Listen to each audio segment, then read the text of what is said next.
ต่อไปกราบพระรัตนตรัยพร้อมกันเนิ่นกราบกราบ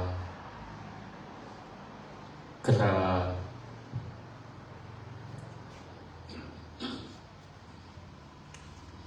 อะระหังสัมมาสัมพุทโธภะคะวาพระผู้มีพระภาคเจ้าเป็นพระอรหันต์ดับเรื่องกิเลสเบื้องทุกข์สิ้นเชิงตรัสรู้ชอบได้โดยพระองค์เองพุทธังภคะวันตังอภิวาเทมิข้าพเจ้าอภิวาทพระผู้มีพระภาคเจ้าผู้รู้ผู้ตื่นผู้เบิกบานสวากขาโตภะคะวะตาธัมโมพระธรรมเป็นธรรมที่พระผู้มีพระภาคเจ้าตรัสไว้ดีแล้วธัมมังนัมมัสสามิข้าพเจ้านมัสการพระธรรมสุปฏิปันโนภะคะวะโตสาวกสังโฆพระสงฆ์สาวกของพระผู้มีพระภาคเจ้าปฏิบัติดีแล้วสังฆังนามามิข้าพเจ้านอบน้อมพระสงฆ์อันธรรมยังบุตสะภะคะวะโตปุพพาคณมการังการโรมะนาเสนนะโมตัสสะภะคะวะโตขอน้อมน้อมแด่พระผู้มีพระภาคเจ้าพระองค์นั้นอะระหะโตซึ่งเป็นผู้ไกลจากกิเลสสัมมา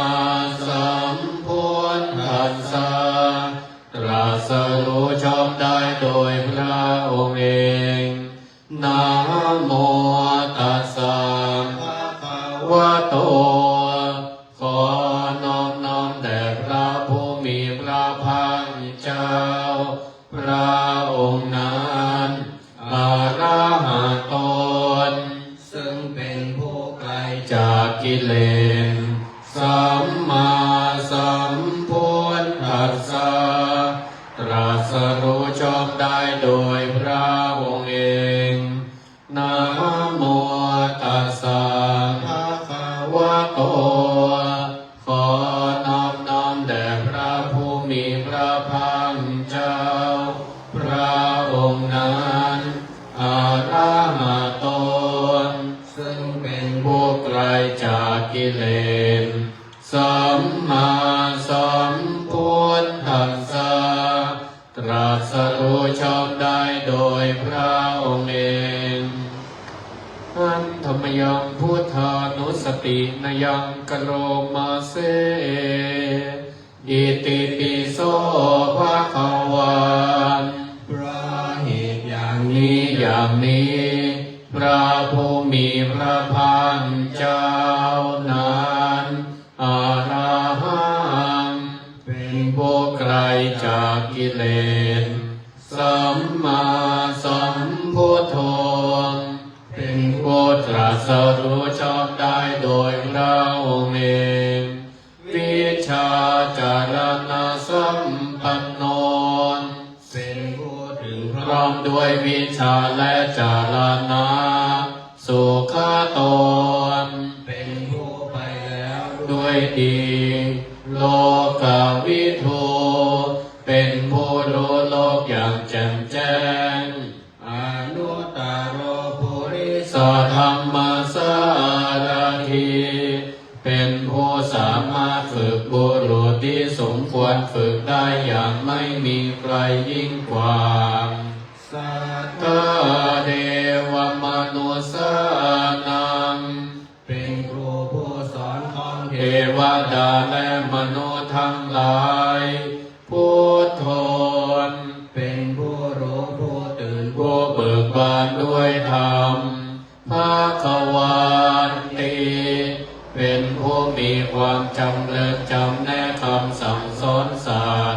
ดังนี้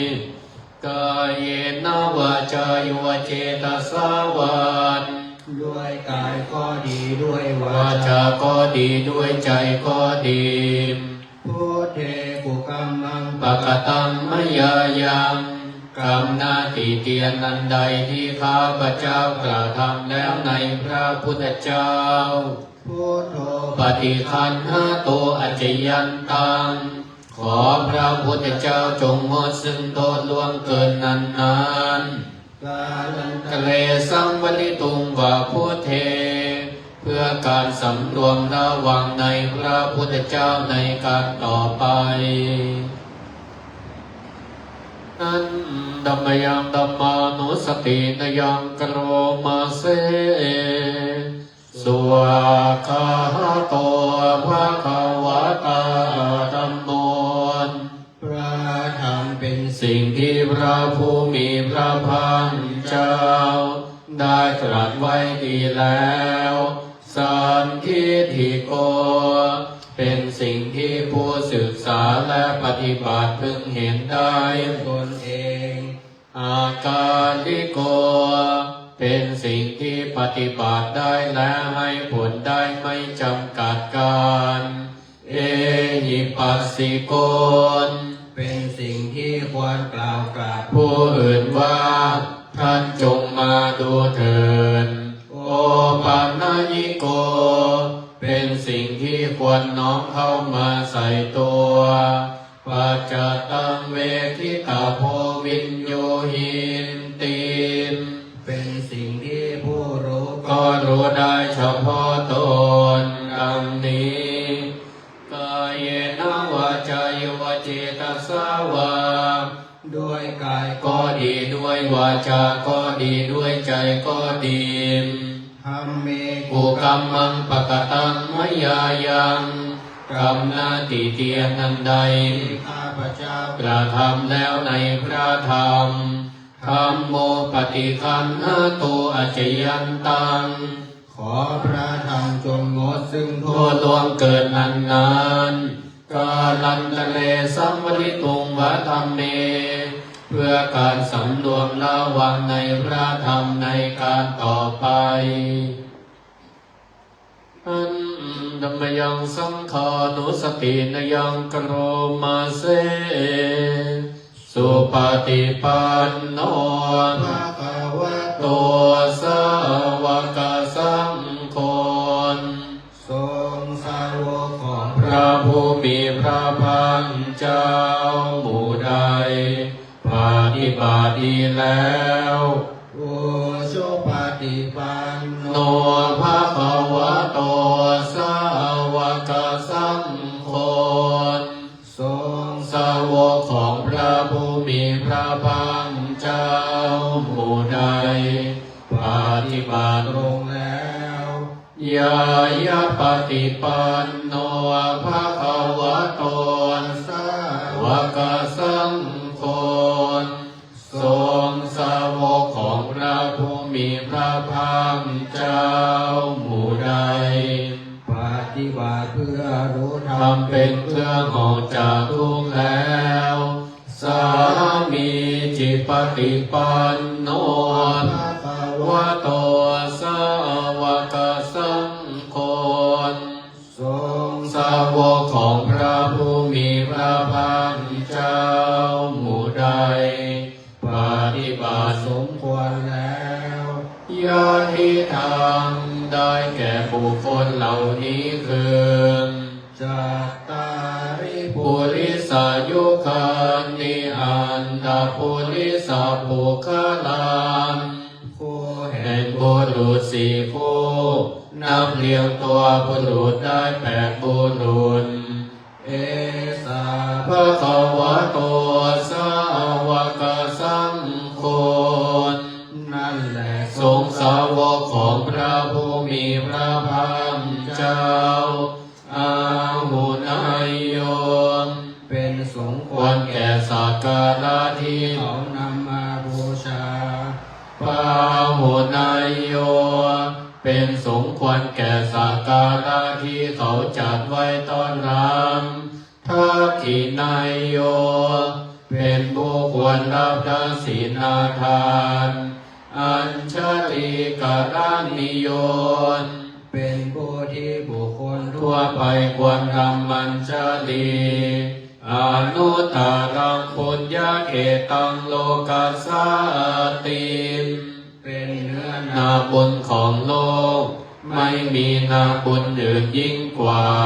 ดังนี้กายเยนวาจาโยเจตสวาน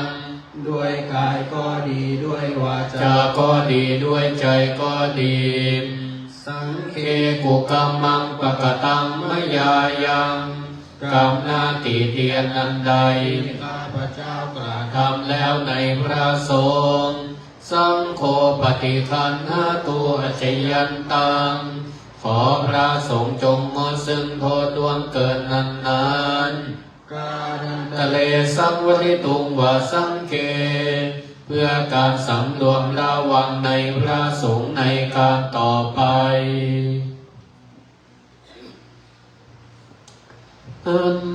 ธัมมยังอภินนาปัจเจเวคณาปาทังปนามาเส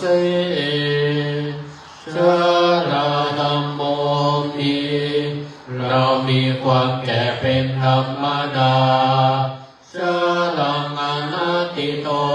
นล่วงพ้นความแก่ไปไม่ได้พยาธิธรรมโมมีเรามีความเจ็บไข้เป็นธรรมดาพยาธิงานาติโตล่วงพ้นความเจ็บไข้ไปไม่ได้มรณะธรรมโมมีเรามีความตายเป็นมรณะมานาติโตล่วงพ้นความตายไปไม่ได้สัพเพหิเมปิเยหิมนาหินานาภโววินาภโวเราละเว้นเป็นต่างๆคือต้องรักจากของรักของชอบใจทั้งหลายทั้งปวงกรรมสัพพมหิเรามีกรรมเป็นของตนกรรมทายาโทเป็นผู้รับผลของกรรมกรรมโยนิเป็นผู้มีกรรมเป็นกำเนิดกรรมพันธุ เป็นผู้มีกรรมเป็นเผ่าพันธุ์กรรมปฏิสารโนเป็นผู้มีกรรมเป็นที่พึ่งอาศัยยังกัมมังกริสามินเราทำกรรมใดไว้กัลยาณังวาปาปะกังวาดีหรือชั่วตัสสะทายาโนภวิสามิจะเป็นผู้รับผลของกรรมนั้นเอวังอัมพิหิอาภินังปัจเจเวคิตาพังเราทั้งหลายพึงพิจารณาเนืองๆอย่างนี้แลธัมมยังสารพันเยนะพุทธมังคลัคคาทายโยปนามาเสสัมพุทโธทิปะทังเสโทดิสิโนเจวามันจิเมนทันโยปุปาภาเคจาอาคานายเยจากกันสะปนสารีพุทโต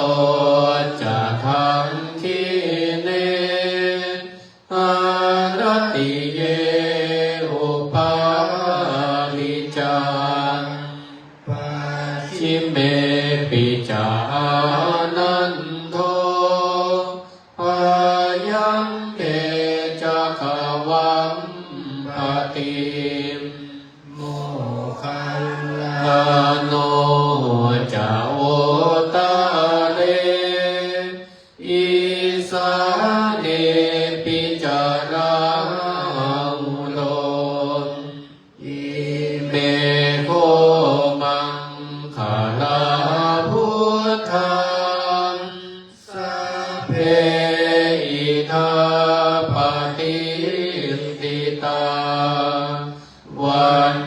ตาเตจามเหสักการะ หิจปุจิตาเอเตสังอานุภาเวนัง สัพพะโสติ ภวันตุโนอินเจวะมาจันตนามันสนัย ยังนามันสัมมาโนรัตนา ตายัง ยังปุญญาภิสันตังวิปุลังอาลาทังตันสานุภาเวนะตันตรายโยเปิดหน้าสิบ นะโมน้อมนามันสการจินชื่นบานต่อพระขวาล้ำเลิศในโลกาทรงพระภาคเป็นนัญญามารหันตัดกิเลสสมุเฉดออกจากกามไกลจากตัณหาสามโลกธรรมแปดประการสัมมาสัมพุทธังตรัสเป็นพระโพธิญาณล่วงรู้ทุกกันดารเหตุเกิดทุกข์เป็นธรรมดา รู้ธรรม ปฏิบัติพระองค์ตันซึ่งทุกขาดับชาดับชาลาพ้นมรณะถึงนิพพานนาอันว่าคาเยตนานมัสการพุทโธผู้เบิกบาน ผู้ตื่นแล้ว พ้นทุกข์ภัยรอบรู้คุณและโทษสั่งสอนโปรดสัตว์เวทในเราควรจะเข้าใจพระคุณท่านล้ำโลกาถวายคุณพระธรรมมันน้อมนำ เกิดปัญญา ทรงไหว้เหนือเกศาซึ่งความชอบประกอบการ สิ่งใด เป็นความผิดไม่กบคิดเป็นจิตพานนิร้อน ผ่อนรำคาญหาความ เย็นเป็นสุขใจชำระกองกิเลสให้สิ้นเหตุผลทุกข์ภัยตัดบ่วงและห่วงใยเห็นจริงแท้อนิจจังผู้ใดได้ชิมรสเห็นปรากฏด้วยปัญญาเป็นสุขเส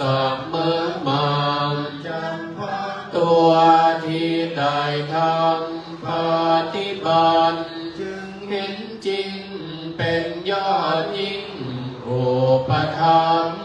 มีคน อันเลิศล้ำ ความเย็นแด่ไม่ร้อนใจ ทั้งกายวาจาจิตสุจริตโดยเลื่อมใสความผิดสิ่งนั้นใด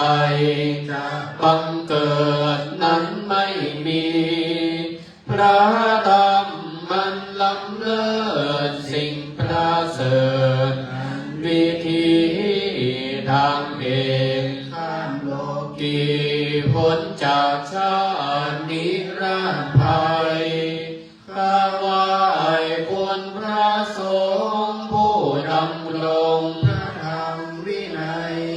พรหมจรรย์ตั้งไว้ตามโอวาท พระศาสดา สี่คู่แปดพวกนั้นท่านถือมั่นไตรสิกขาปฏิบัติธรรมาบริสุทธิ์พ้นไปรีอบรมสั่งสมมาวาสนาของท่านมีเราควรจะยินดีระลึกถึงนมัสการนาริยาสาวกสงฆ์นอนวงศ์พุทธาจารย์สาดันตัดสงสารตันใหญ่ไม่ยินดีน้ำเนื้อเป็นเครื่องมาศาสนาพระจินสีจนถึงทุกวันนี้เพราะท่านกล้าสั่งสอนมาแสด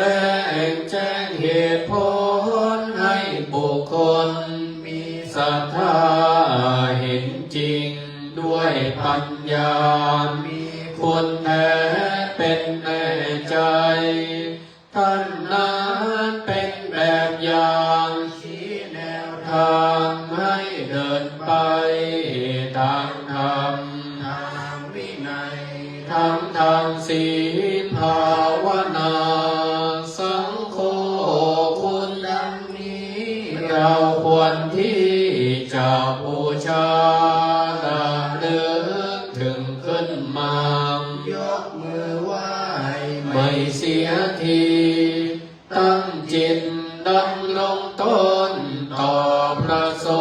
งฆ์ให้จงมีรัตนะทั้งสามนี้รู้แจ้งชัดอานาตามปัญญา16ทานปานามีสัมปันโนทานะอุปปานามีสัมปันโน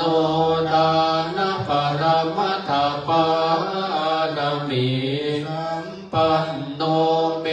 ตตาไมตรีกรุณามุทิตาอุเบกขาปนามีสัมปันโนหิติปิโสภะคะวาศีลปารามีสัมปันโนศีลอุปปารามีสัมปันโนศีลปรมัตถปารามี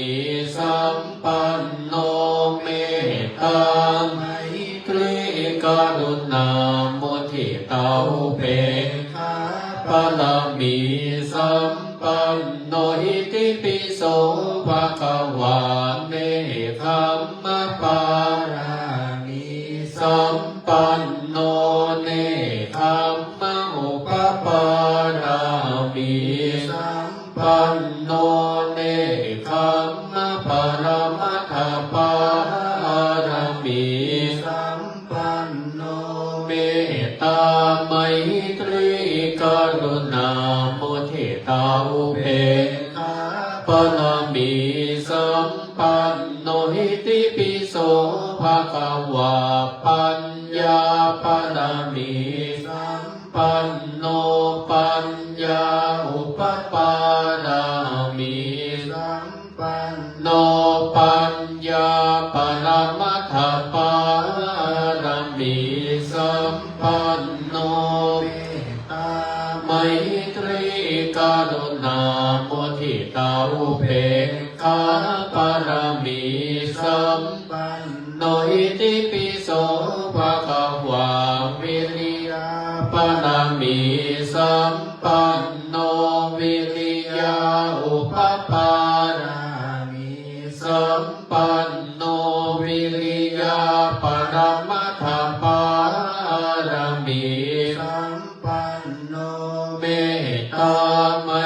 ตรีกรุณามุทิตาอุเบกขาปนามีสัมปันโนหิติปิโสภะคะวาขันติปารามีสัมปันโนขันติอุปปารามีสัมปันโนขั ติปนัมมัทธปารมีสัมปันโนเมตตาไมต ต รี รีกรุณามุทิตาอุเบกขาปารมีสัม ปันโนอิติปิโส ภะคะวา ปารา รามีสัมปันโน สัจ เจ้าปปารามีสัมปันโนสัจจปรมัตถปารมี สัมปันโน โนเมตตาไมตรีกรุณาโมทิตาอุเบก ขาปารามีสัม ปันโนหิติปิโสภะคะวาอธิษฐานนะ ปารามีสัม ปันโนอธิษฐานนะ อุปปา ปารามีสัมปันโนอธิษฐานนะปรมัตถปารมีสัมปันโนเมตตา ไมตรี กรุณาโมทิตาอุเบกขาปารมีสัม ปัน โนอิติปิโสภะคะวาเมตตาปารมี สัมปันโน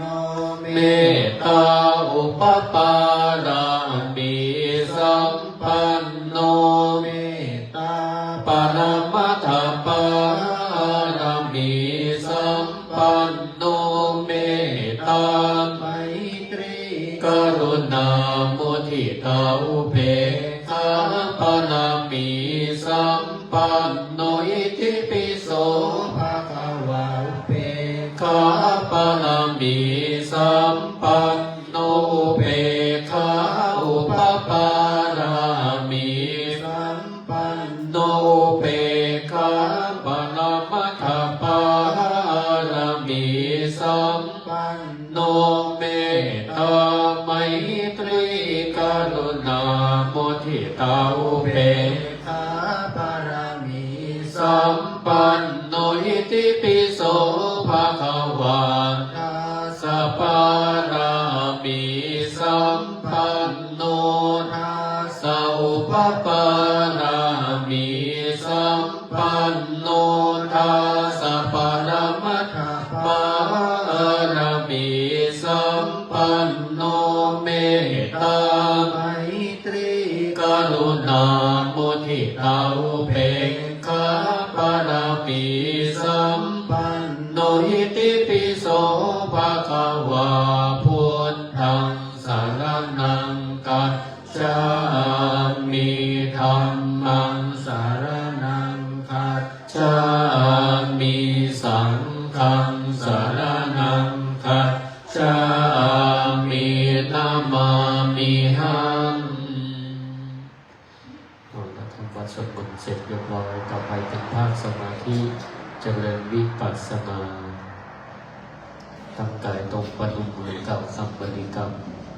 อิมาหังพันเตภควาอัตตภาวังตุมหากังปริจจชามิข้าแต่พระผู้มีพระภาคเจ้า ผู้เจริญข้าพระพุทธเจ้าทั้งหลาย ขอน้อมถวายซึ่งอัตภาพร่างกายนี้แด่พระผู้มีพระภาคเจ้า ด้วยการเจริญวิปัสสนากรรมฐาน ขอเอาซึ่งวิปัสสนาญาณและอริยมรรคญาณเจ้าดวงประเสริฐจงมาบังเกิดในขันธสันดานแห่งการนั่งภาวนานี้แด่เธอลดมือลงวางไว้บนตักมือขวาทับซ้ายตั้งกายให้มันตรงดำรงสติให้มันน้อมจิตมาอยู่กับปัจจุบันรู้ลมหายใจเข้าและหายใจออกของตนหายใจเข้ารู้รู้ว่าท้องพองก็รู้ว่าท้องหนอหายใจออกท้องยุบรู้ตามความจริงเป็นจริงว่ายุบหนอสิ่งใดเข้าลมากระทบทางตาหูจมูกลิ้นกายหรือใจก็สักแต่ว่ารู้รับรู้รับทราบแต่บ่ปรุงแต่ง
สมควรแก่เวลาพนมมือแผ่เมตตาอาหังสุขีโตโหมิขอให้ข้าพเจ้ามีความสุขอาหังนิทุกโขโหมิขอให้ข้าพเจ้าปราศจากทุกข์อาหังอเวโลโหมิขอให้ข้าพเจ้าปราศจากเวรภัยอาหังอภยาปโจโหมิขอให้ข้าพเจ้าปราศจากความพยาบาทอาหังอนิโคโหมิขอให้ข้าพเจ้าปราศจากความลำบากสุขีอัตนางปริหารามิขอให้ข้าพเจ้ามีความสุขกายสุขใจรักษาตนให้พ้นจากทุกภัยทั้งสิ้นเถิดอีทังภาวนากัมมังนิพพานปัจจโยโหตุเมนิจังขอบาลาในสงฆ์แห่งการภาวนาที่ข้าพเจ้าได้เจริญแล้วนี้จงเป็นปัจจัยแก่พระนิพพานเที่ยงแท้แด่เถิดขอบุญกุศลนั้นเกิดจากการภาวนาที่ข้าพเจ้าได้เจริญแล้วนี้จงไปบรรลุถึงแก่ท่านผู้มีประการคุณทั้งหลายมีมารดาบิดาผู้บังเกิดเกล้าของข้าพเจ้าเป็นต้นจงได้รับและเสวยผลให้พ้นจากทุกข์ให้ได้ถึงสุข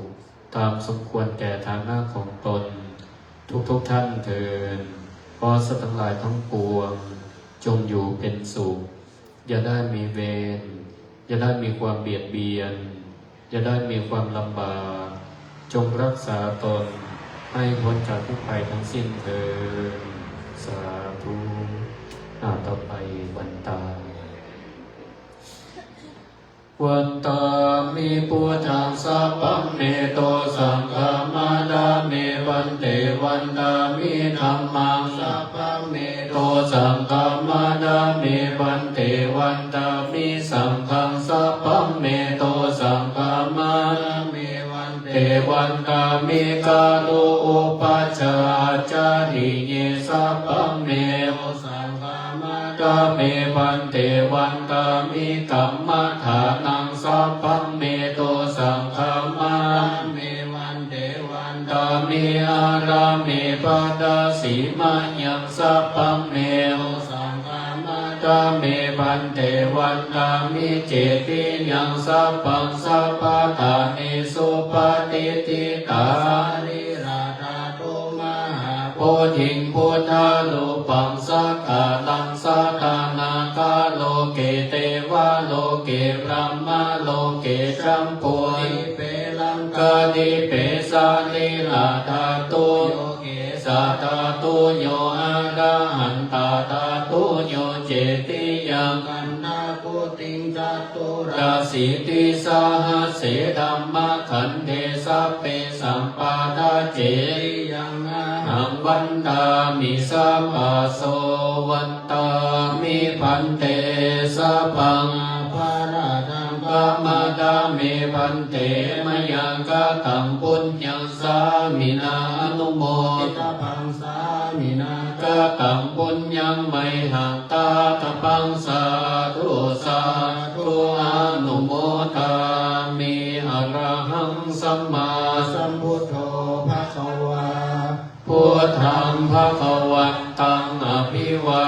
เทมิสวากขาโตภะคะวะตาธัมโมธัมมังนัมสสามิสุปฏิปันโนภะคะวะโตสาวกสังโฆสังฆังนามามิ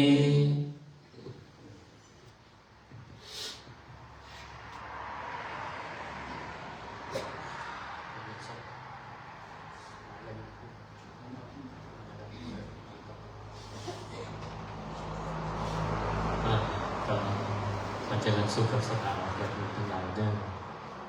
วันนี้ก็เป็นวันพระเป็นวันเราการหนึ่งอากาศก็เย็นลงละ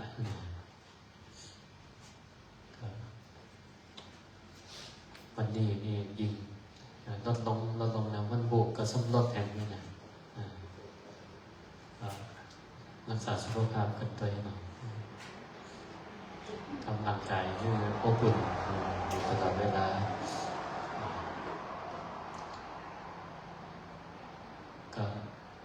ใต้นี่ก็ยังฝนตกน้ำท่วมอยู่นะเนาะผมก็อยู่บนหลังคาแล้วนะก็เป็นที่อันเฮานี่ก็ทำว่าโชคดีเนาะอยู่ในประเทศที่สมควรนะเป็นห้องว่าปฏิรูปประเทศนะอยู่ในพื้นที่ดีสมควรนะก็ด้วยถึงแม้ว่าเราอยู่ในที่สมควรที่เหมาะสมเราก็บ่ประมาทเนาะบ่ประมาทในการทำความดีวันพระวันศีลก็มาสวดมนต์ด้วยกันของติดภาระธุระก็เป็นอย่างทำที่บ้านก็ได้อันนี้ก็ไล่สดไปด้วยมองพองเป็นอยู่ไกลใจใครมาแต่ว่ามาก็ได้ก็สวดไปตัวอยู่ที่บ้านที่จอมสวดไปตัวอันนี้ก็ทำปกหวังก็มาเนาะเดี๋ยวอนุโมทนาบางห้องก็สมาชิกที่เคยมาประจำก็ป่วยของยังไม่ยวมไม่ยวมนี่ก็ไม่ได้มาละอยู่โรงพยาบาลจะได้ออกโรงพยาบาลแต่ก็คงไปไหนไม่ได้เป็นอย่างเขาก็สวดมนต์แล้วก็แผ่เมตตาให้กับเพื่อนเพื่อนได้ลดความเวทนาลงลดเวทนาความเจ็บปวดลงเวลาก็วยอยู่กันนะปุ๊บปั๊บจะสิ้นเดือนวันนี้ก็เป็นวันชาตการนะตอนห้องว่าเป็นวันครบรอบไขวันเกิดของหลวงปู่เกษมเขมโกแต่ว่าก็ตั้งมจรก็ไปร่วมขบวนแห่สักการะเป็นประเพณีไปละเนาะทุกวันที่27เทศบาลอบตในเขตอำเภอเมืองก็รวมกันแห่ขบวนเป็นถวายเป็นสักการะเป็นอาจาริยบูชาด้วยครับหลวงพ่อถ้าเปิดยังมีชีวิตอยู่ก็มีอายุครบ113 ปีปีนี้นะ113 ปีมันก็มีการจัดงานบุญเมื่อคืนนี่ก็มีการเตะสวดอภิธรรมถวายคืนนี้ตัวคืนวันผูกถึงวันผูกกันจริงๆประกอบนิมนต์หลวงพ่อพระครูดมศิริทัตไปเตะแล้วก็สวดสีญาก็หลวงพ่อก็บอกให้ตมาไปตัวเหมือนกันแต่ว่าไม่ได้ไปพอดีก็จะไปเตะงานศพเปิดห้องเป็นปะดองของโยมปวิลิสานี่นะโยมพึ่งที่มาวัดเฮาประจำปะดองปัญญูที่ก็ค้าปันตายก็วันผูกเป็นคืนสุดท้ายก็นิมนต์เป็นไปเตะ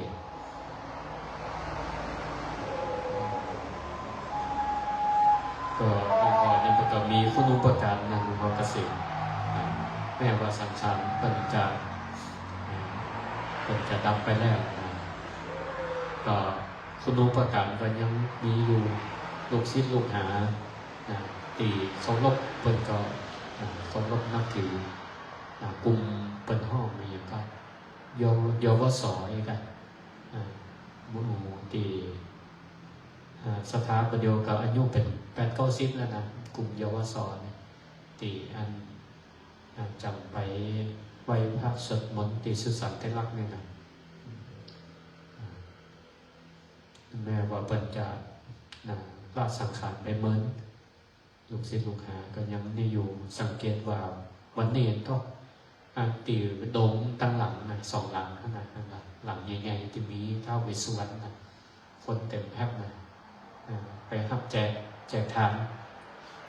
บางห้องก็เอาข้าวสารเป็นกระสอบเนี่ยนะไปแจกห้องก็แจกสตังค์แจกข้าวแจกส่วนมากก็มูสังเกตตีลงFacebook มูนี่ก็เสียงภาพทั้งนั้นนะเสียงภาพนี่ก็คือศรัทธาในหลวงพ่อเกษมก็คือซื้อขายปูจาพระเหรียญหลวงพ่อเกษมนี่นะ จนเขามีฐานะกันนะก็เพราะบารมีของเพิ่นทุกปีเขาก็จะเยี่ยมสองข้างปีละสองข้างเขาก็จะมาบูชาคุณของเพิ่นโดยการสื่อเข้าสื่อคว้าสื่อลงทันยังมาแจกเป็นการตอบแทนคุณเพิ่นตีเนี่ยเขานั้นได้มีอาชีพเนาะอยู่ดีกินดีได้แห่งโอกาสหนึ่งกับวันที่15 มกราอันนั้นเป็นวันครบรอบวันมรณภาพของเป็น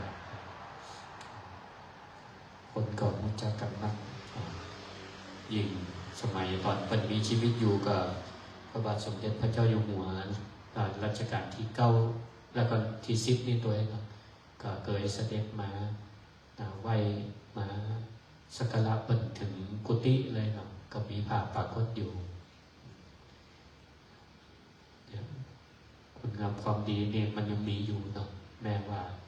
ร่างกายจะแตกดับไปเนี่ยที่เป็นว่ารูปังชิรติมัจจานังถึงแม้ว่ารูปกายสังขารจะเสื่อมไปแต่ว่านามโคตังนะชิรตินะชื่อเสียงคุณงามความดีนี่ก็มาเสื่อมหายไปยังมีอยู่มีคนได้จำลึกก็ถือว่าเป็นบุคคลต้นแบบของทุกคนจะประพฤติตามปฏิบัติตามก็ได้วันนี้ก็อนุโมทนากับสถาญาติโยมทั้งหลายเนอะที่ได้สละเวลาพากันมาทำวัดสวดมนต์มาปราลบความเพียรกันถึงแม้ว่าอากาศทั้งนอกจะเย็นแต่เราก็ตั้งอกตั้งใจออกบ้านมาได้นี่ก็ถือว่าชนะใจตัวเก่าชนะกิเลสก็ขอคุณงามความดีจงปกปักรักษาศรัทธาญาติโยมทั้งหลายจงเป็นผู้มีสุขภาพแข็งแรงปราศจากโรคภัยไข้เจ็บถึงพร้อมด้วยอายุวันนักสุขภาละปฏิภาณธรรมศาสตร์สมบัติคุณศาสตร์สมบัติเหมือนกันทุกท่านทุกคนคืออนุโมทนาท่านพศสมพรคุ้มจอหอได้นำเต้าหู้มาถวายพระสงฆ์แล้วก็มาบริการแจกจ่ายกับญาติธรรมที่มาร่วมสวดมนต์ในวันนี้เนอะ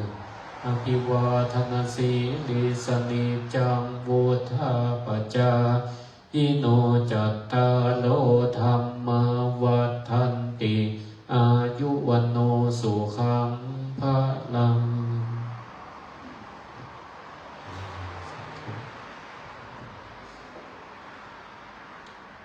เดี๋ยวก็รับน้ำเต้าหู้ไปกินที่บ้านกันเลยเนอะ